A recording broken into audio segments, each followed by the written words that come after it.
नमस्कार दोस्तों, आइए जानते हैं आज की देश और दुनिया की बड़ी और महत्वपूर्ण खबरों को। अगर आपने अभी तक इस वीडियो को लाइक नहीं किया है, तो कृपया वीडियो को लाइक कर दीजिए और हमारे चैनल क्लीन न्यूज इंडिया को सब्सक्राइब करना ना भूलें। संसद में ऑपरेशन सिंदूर पर गरमाई सियासत, आरोप प्रत्यारोप, तीखे सवाल और जवाबदेही की मांग। पिछले दिनों जम्मू कश्मीर के पहलगाम में हुए आतंकी हमले और उसके जवाब में किए गए ऑपरेशन सिंदूर को लेकर संसद के दोनों सदनों में जबरदस्त बहस छिड़ गई है। जहां एक और सरकार ने सेना की वीरता और सफल कार्रवाई का बखान किया, वहीं विपक्ष ने सुरक्षा चूक, खुफिया विफलता और राजनीतिक जवाबदेही पर सवाल उठाए। इस मुद्दे ने लोकसभा और राज्यसभा दोनों में जोरदार बहस और कई बार हंगामे का रूप ले लिया। प्रियंका गांधी का तीखा हमला, क्या प्रधानमंत्री जिम्मेदारी लेने को तैयार हैं? लोकसभा में कांग्रेस सांसद प्रियंका गांधी वाड्रा ने सोमवार को केंद्र सरकार पर तीखे सवाल दागे। उन्होंने कहा, जब आतंकवादी देश में घुसते हैं और हमारे सैनिकों पर हमला करते हैं, तब प्रधानमंत्री की जवाबदेही बनती है। क्या नरेंद्र मोदी में इतनी हिम्मत है कि वे इस हमले की जिम्मेदारी लें? प्रियंका ने यह भी आरोप लगाया कि सरकार अब तक आतंकी घुसपैठ रोकने में विफल रही है। इसके साथ ही उन्होंने अपनी मां सोनिया गांधी पर की गई हालिया टिप्पणियों का कड़ा विरोध करते हुए कहा, हमारे परिवार की देशभक्ति पर सवाल उठाना निंदनीय है। अमित शाह का पलटवार, क्या पाकिस्तान को बचाने की कोशिश हो रही है?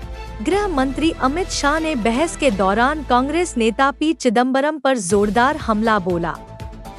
उन्होंने चिदम्बरम के हालिया बयान को पाकिस्तान समर्थक करार देते हुए कहा, क्या आप पाकिस्तान को बचाने की कोशिश कर रहे हैं? इससे देश को क्या मिलेगा? हमें हमारी सेना पर गर्व है और हमने आतंकियों की पहचान कर ली है।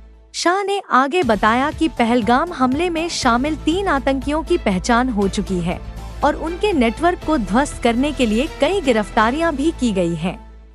राहुल गांधी सरकार के साथ चट्टान की तरह खड़े हैं। लोकसभा में विपक्ष के नेता राहुल गांधी ने आतंकी हमले की कड़ी निंदा करते हुए पाकिस्तान पर सीधा हमला बोला। पहलगाम में हुआ हमला एक सुनियोजित पाकिस्तानी षड्यंत्र था। निर्दोष नागरिकों की हत्या अत्यंत निंदनीय है। हम भारतीय सेना के पराक्रम को सलाम करते हैं और इस संकट की घड़ी में सरकार के साथ खड़े हैं। उन्होंने विपक्ष और सत्ता पक्ष के बीच मतभेद से ऊपर उठकर राष्ट्रीय एकता की अपील की। अमित शाह वर्सेस अखिलेश यादव, तीखी बहस और पाकिस्तान को लेकर तकरार। समाजवादी पार्टी प्रमुख अखिलेश यादव ने ऑपरेशन सिंदूर को लेकर सवाल उठाए, जिस पर गृह मंत्री अमित शाह ने तल्ख अंदाज में जवाब दिया। अखिलेश, जिन्हें आप आतंकवाद का आका बता रहे हैं, वे तो पाकिस्तान में बैठे हैं। अमित शाह कौन? आपकी पाकिस्तान से बात होती है क्या? इस टिप्पणी पर सदन में थोड़ी देर के लिए हंगामा हुआ।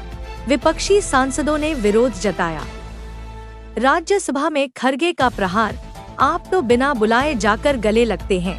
राज्यसभा में विपक्ष के नेता मल्लिकार्जुन खरगे ने 2015 में प्रधानमंत्री मोदी की पाकिस्तान यात्रा पर निशाना साधते हुए कहा, जब पूरा देश पाकिस्तान की निंदा कर रहा था, तब प्रधानमंत्री बिना किसी पूर्व सूचना के पाकिस्तान चले गए और नवाज शरीफ से गले मिलाए।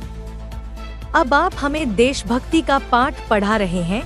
उन्होंने आगे सवाल उठाया कि अगर सुरक्षा व्यवस्था कड़ी कर दी गई थी, जैसा कि गृह मंत्री ने दावा किया था, तो पहलगाम में आतंकी आखिर कैसे घुस आए?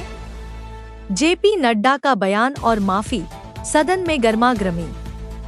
राज्यसभा में बीजेपी के वरिष्ठ नेता जेपी नड्डा ने खरगे के बयान पर आपत्ति जताते हुए कुछ आपत्तिजनक शब्दों का इस्तेमाल किया, जिस पर विपक्ष भड़क उठा।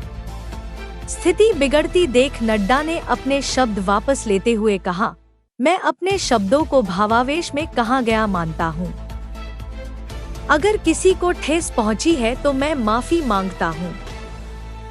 लेकिन विपक्ष के नेता जैसे वरिष्ठ व्यक्ति को भी अपनी भाषा का ध्यान रखना चाहिए। देशहित में एकजुटता बनाम राजनीतिक कटाक्ष। संसद में ऑपरेशन सिंदूर पर बहस ने यह दिखा दिया कि राष्ट्रीय सुरक्षा के मसले पर भी राजनीति से परे जाकर एकजुटता बनाना आसान नहीं है। सरकार जहां सेना की सफलता को उजागर कर रही है, वहीं विपक्ष जवाबदेही और पारदर्शिता की मांग कर रहा है। इस मुद्दे ने केवल भारत-पाक संबंधों पर बहस नहीं छेड़ी, बल्कि लोकतंत्र में सवाल पूछने और जवाब देने की संस्कृति को भी सामने लाया है।